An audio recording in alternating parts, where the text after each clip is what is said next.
আসসালামু আলাইকুম। আসন্ন ত্রয়োদশ জাতীয় সংসদ নির্বাচন 2026 উপলক্ষে আপনার কাঙ্ক্ষিত ভোটটি কি কি কারণে আপনার ব্যালট পেপারটি বাতিল হতে পারে, আসুন আমরা দেখি। প্রথমে ব্যালট পেপার নেওয়ার সময় আপনারা দেখে নেবেন আপনার এখানে প্রতি নম্বর আছে কিনা, আপনার এখানে পোলিং অফিসার অথবা প্রিজাইডিং অফিসারের স্বাক্ষর এবং ওদের একটা সিল থাকবে, এখানে সিল মোহরকৃত। এগুলো পাওয়ার পরে আপনি ব্যালট পেপারটি নেবেন। এরপর আপনি যখন এই মোহরকৃত যেটা আপনি সিল মারবেন, সিলটা যদি আপনি এখানে মারেন অথবা আপনার সিলটি যদি আপনি এখানে মারলেন অথবা আপনার সিলটি আপনি এখানে মারলেন অথবা আপনার সিলটি এখানে মারলেন, তো এভাবে এইসব সিল মারার কারণে আপনার ব্যালটটি বাতিল হতে পারে, অথবা আপনার যে পছন্দসই যেখানে আপনি ভোট দান করেছেন সেটা আপনাকে নাও গণ্য হতে পারে।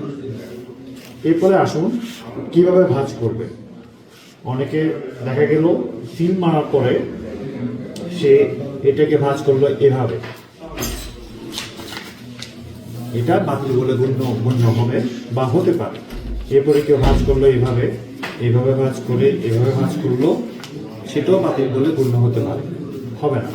ঠিক আছে, তাহলে আসুন দেখে নিই আমরা কিভাবে সঠিক নিয়মে ব্যালট পেপারের সিল মেরে আমরা ভোটটি প্রদান করতে পারি। আসুন, সবকিছু দেখার পরে আমরা আগেই বলেছিলাম ক্রমিক নম্বর, স্বাক্ষর এবং সিল যেগুলো থাকবে এখানে থাকার পরে আপনি আপনার গোপন কক্ষে গিয়ে আপনার সিলটি নিয়ে ঠিক আপনার প্রতীক বরাবর, আপনার কাঙ্ক্ষিত প্রতীক বরাবর আপনি এখানে ঠিক মাঝ বরাবর সিলটি মেরে দিবেন। কখনোই নামের উপরে সিলটি মারবেন না। এবার আসুন কিভাবে ভাঁজ করব। আমরা ভাঁজ করবো সাধারণত এভাবে, যাতে করে আমার সিলটি ঢেকে যায়। ঠিক আর এভাবে সমান করে এভাবে ভাঁজ করব। এরপরে ভাঁজ করবো আমরা এভাবে, ঠিক প্রথমে ডান দিক দিয়ে করলাম, এরপরে বাম পাশ দিয়ে করলাম। এরপরে আসুন এভাবে, তারপর আমরা এখানে আরেকটা ভাঁজ দিলাম,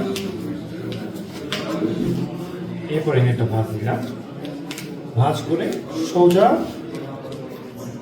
আপনি ব্যালট বাক্সে নিয়ে এটা প্রবেশ করে দিবেন এবং এটাই হচ্ছে সঠিক পদ্ধতি।